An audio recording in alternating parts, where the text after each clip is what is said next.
여러분을 사랑하고 축복합니다.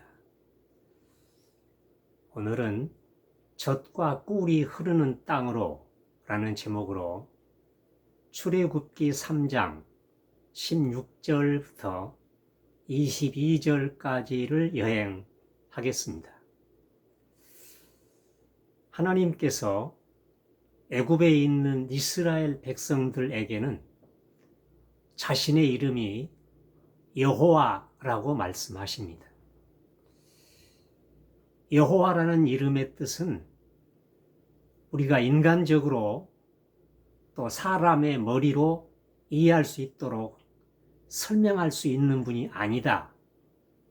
나는 나다. 라는 뜻입니다. 스스로 있는 자. 그분이 모든 자를, 모든 것들을 있게 하시는 분이시죠.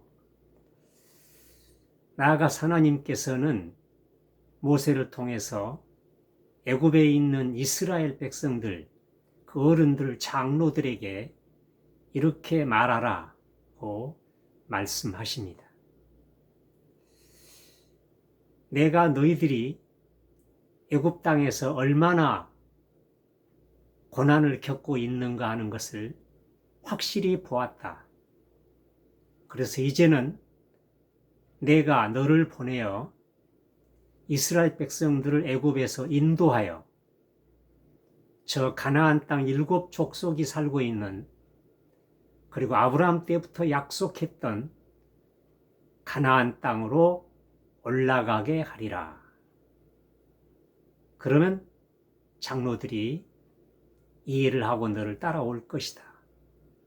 그러면 너는 이스라엘 장로들과 함께 애굽 왕에게 나아가서 우리가 섬기는 여호와 하나님이 우리에게 나타나셨으니 우리가 애굽을 떠나서 광야로 들어가 3일길쯤 간 후에 우리 하나님께 제사를 드리려고 합니다.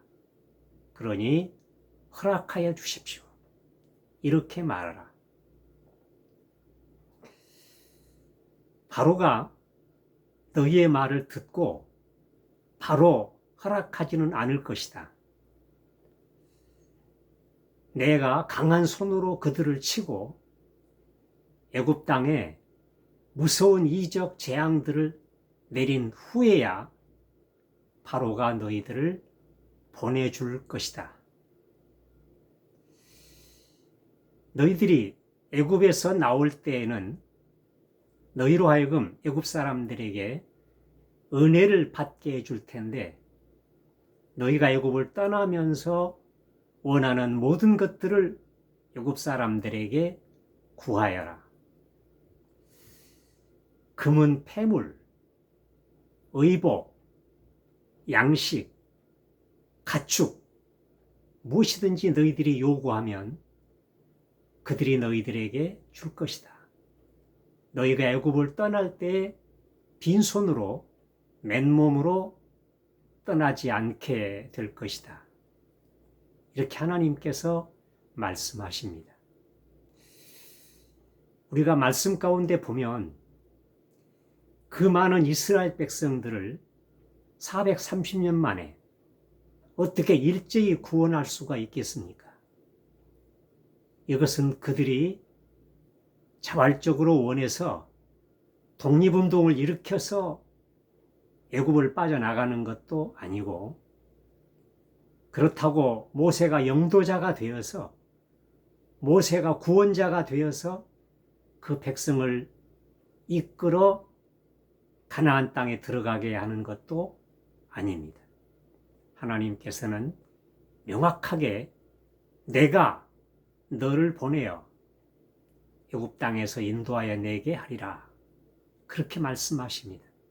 출애굽, 구원의 주체자는 바로 여호와 하나님이신 것입니다. 그리고 하나님께서는 출애굽 사건이 쉽게 호락호락 일어나지 않을 것이라고 말씀하시면서 마치 그림을 그리듯이 손바닥을 보시듯이 앞으로 되어질 일에 대해서 하나님이 세세하게 명확하게 말씀하고 계십니다. 그렇습니다. 하나님의 창조가 그러하였듯 하나님의 구원 역사도 하나님께서 친히 주도하시고 계획하시고 인도하시는 것입니다. 지금도 마찬가지입니다. 이 세상에 살고 있는 사람들 가운데 수많은 종류의 사람들이 예수님을 믿고 구원을 받습니다. 하나님 앞에 나와 예배를 드립니다. 지금도 역시 구원은 하나님 아버지께서 행하시는 일입니다.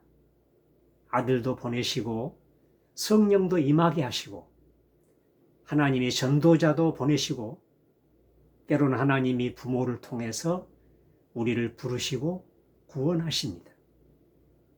구원은 하나님만이 하십니다. 이 세상에 그 누구도 우리를 완전히 영원히 구원할 자가 없습니다.